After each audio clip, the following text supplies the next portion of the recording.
আমার এই ভিডিওতে আপনাদের আবার স্বাগত। অসংখ্য ধন্যবাদ আমার ভিডিওতে ক্লিক করার জন্য।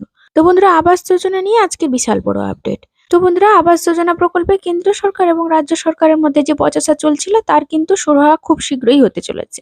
তো বন্ধুরা, এই নিয়ে কিন্তু আজকের ভিডিওতে নতুন আপডেট, অর্থাৎ আপনারা কবে পেতে চলেছেন আবাস যোজনা প্রকল্পের টাকা। তাই বন্ধুরা, যদি ভিডিওটি ভালো লাগে অবশ্যই কিন্তু একটি লাইক দিতে ভুলবেন না। আর যারা আমার ভিডিওটি প্রথম দেখছেন তাদের বলবো অবশ্যই চ্যানেলটিকে সাবস্ক্রাইব করে নিয়ে পাশে থাকা বেল আইকনটিকে প্রেস করে দিবেন নিত্য নতুন তথ্য পেতে। যারা আমার চ্যানেলটিকে আগে থেকেই সাবস্ক্রাইব করে রেখেছেন তাদের জন্য অসংখ্য ধন্যবাদ। তো বন্ধুরা, আপনারা জানেন যে প্রধানমন্ত্রী আবাস যোজনা কেন্দ্র সরকারের একটি প্রকল্প। এই প্রকল্পের আনার মূল উদ্দেশ্য ছিল দেশের গরিব মানুষদের যাতে ভালো একটি বাসস্থান থাকে, অর্থাৎ বাড়ি। তো বন্ধুরা, জেনে নেওয়া যাক যে এই মুহূর্তে নতুন আপডেট। তো চলুন বন্ধুরা, দেখে নেওয়া যাক আজকের এই প্রতিবেদন। বাংলার বকেয়া নিয়ে কেন্দ্র ও রাজ্য প্রশাসনিক স্তরের বৈঠকে কার্যত নিষ্ফলাই রইল। সূত্রের খবর, এদিন দিল্লির কৃষি ভবনের বৈঠকে রাজ্যের সচিবদের কাছে একাধিক প্রশ্নের উত্তর চাইলেন মোদী সরকারের আধিকারিকরা। সেই প্রশ্নের যথাযথ উত্তরও দিয়েছেন রাজ্যের আধিকারিকরা। তবুও কবে রাজ্যের বকেয়া টাকা মিলবে বা 100 দিনের কাজের বরাদ্দ আদৌ মিলবে কিনা তা নিয়েও কোনো দিশা মেলেনি বলেই প্রশাসন সূত্রে খবর।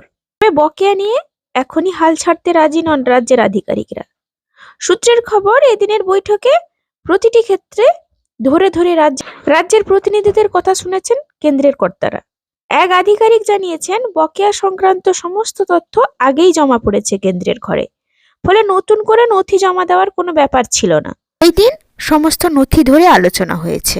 100 দিনের কাজ প্রকল্প এবং আবাস যোজনা নিয়ে আলোচনার সময় রাজ্যের অ্যাকশন টেকেন রিপোর্ট নিয়ে আলোচনা হয় দুই পক্ষের মধ্যে, জানা গিয়েছে। আগে বলা হয়েছে, দেখুন বন্ধুরা, জানা গিয়েছে দুই প্রকল্পের দোষীদের বিরুদ্ধে ফৌজদারি ব্যবস্থা এবং টাকা উদ্ধার নিয়েও প্রশ্ন ওঠে। আর আগে বলা হয়েছে, দেখুন, রাজ্যের আধিকারিকরা উত্তর দিলেও কেন্দ্রের তরফে কোনো রকম সদর্থক আশ্বাস দেওয়া হয়নি।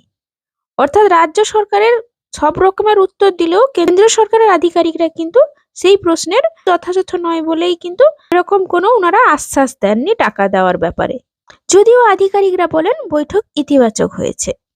প্রধানমন্ত্রী ও মুখ্যমন্ত্রী মুখোমুখি বৈঠকে 33 দিনের মাথায় মঙ্গলবার হলো কেন্দ্র রাজ্য সচিব পর্যায়ের বৈঠক। বিষয় ছিল রাজ্যের বকেয়া। 2022 সালের 9 মাস থেকে বাংলার গরিবদের 100 দিনের কাজের টাকা আটকে রেখেছে মোদী সরকার।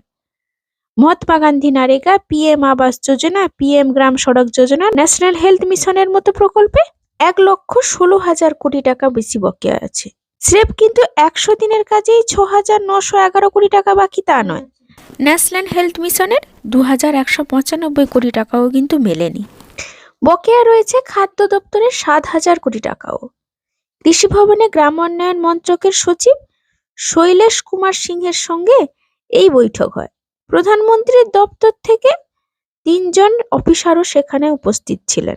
রাজ্যের তরফে ছিলেন পঞ্চায়েত সচিব পি উলাগানাথন, অর্থ সচিব মনোজ পান্ত, স্বাস্থ্য সচিব নারায়ণ স্বরূপ নিগম, বন সচিব বিবেক কুমার, আর পূর্ত সচিব অন্তরা আচার্য ও খাদ্য সচিব পারভেজ সিদ্দিকী। বন্ধুরা, একটি কিন্তু ইঙ্গিত পাওয়া যাচ্ছিল যে 23 তারিখে বৈঠক হওয়ার কথা। তাই কিন্তু গতকালই কিন্তু বৈঠক হয়েছিল কেন্দ্র সরকারের সঙ্গে রাজ্য সরকারের। তো এর আগে কিন্তু প্রধানমন্ত্রীর সঙ্গে মুখ্যমন্ত্রীর মুখোমুখি বৈঠক হয়েছিল।